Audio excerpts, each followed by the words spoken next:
The motion be agreed to. Brendan Burns. Mr Speaker, can I acknowledge the comments of the Honourable Nick Smith, the work of the Minister for Canterbury Earthquake Recovery, Jerry Brownlee, and the contributions of all members of the House as we've got to the point where the Canterbury Earthquake Response and Recovery Bill is now all but done and dusted. I have chosen to speak several times through the passage of this legislation today in what has been a most unusual and rare display of unity across this Parliament.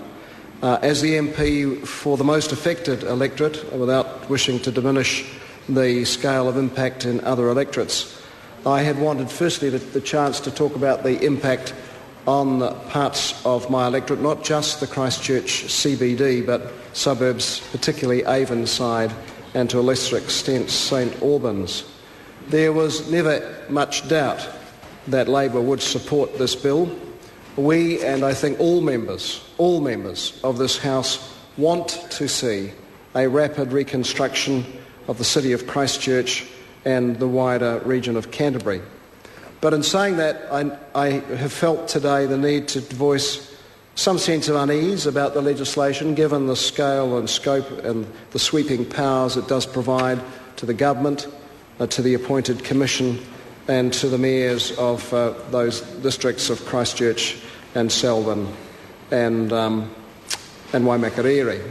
And of course, in my mind, and I think in the minds of other members of the opposition, is the fact that the last time we were dealing with Canterbury local body issues, we were dealing with the abolition of Environment Canterbury. And I think, in effect, the government itself has recently been forced to acknowledge that at the very least it got offside with that issue with the Christchurch public, and hence taxpayer-funded pamphlets asking for people's views on abolishing the regional council and water management issues. And so therefore I've felt it appropriate to challenge Jerry Brownlee and the Chair through the committee stages as the Minister for Canterbury Earthquake Recovery on a number of issues, and other colleagues have done the same. This was, after all, our only chance as members of Parliament and as representatives of the wider public to ask the questions that needed to be asked, because the bill is short on detail, and basically it does give the government and the Commission the powers to override legislation.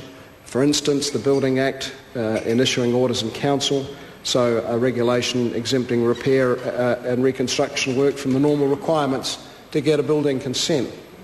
And of course, that then raises questions about how building work can be held to the sort of quality that we would expect that the resource consent processes will require.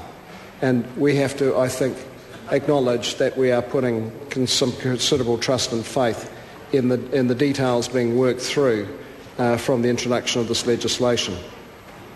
Other questions that we've wanted to know answers around were what the processes would be for the Canterbury Earthquake Recovery Commission and councils to alert the public when they were proposing things such as the demolition of buildings. And of course we have a particular concern for the infrastructure of the heritage of the Christchurch CBD.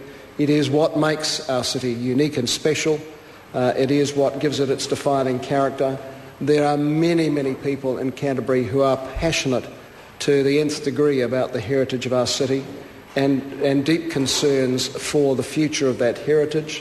I think everybody acknowledges we have lost and will lose some buildings, but there is some nervousness that this might facilitate a process which allows the knocking over of buildings which might, if a little bit of time and breath were taken, might survive, might be reconstructed, even if some extra expense were involved.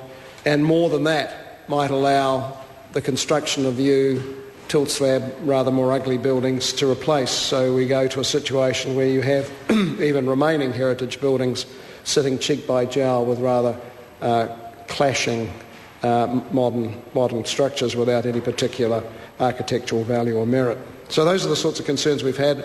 I was pleased to see the SOP tabled at the 11th hour and 49th minute by the Minister tonight, which confirms that the Canterbury Earthquake Recovery Commission will be an organisation covered by the Official Information Act, because it is important that the public have as wide a set of information as possible provided to them, know what is being proposed, what's coming through in processes to Order and Council, what's on the council agenda in terms of particular buildings which may be subject to demolition orders or may be subject to new rapid-fire reconstruction processes. It's truly important when we're asking the public of Canterbury to put their faith and trust in the processes that we as a Parliament are enshrining tonight, to know they are going to get the widest possible information about what is going to happen and whatever chance for input to those processes that they can be given.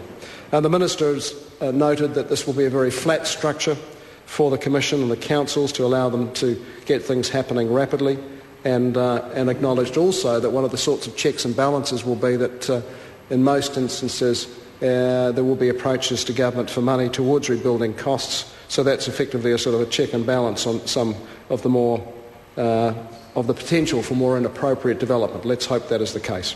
The Minister has assured the House that there are no tricky agendas behind this bill.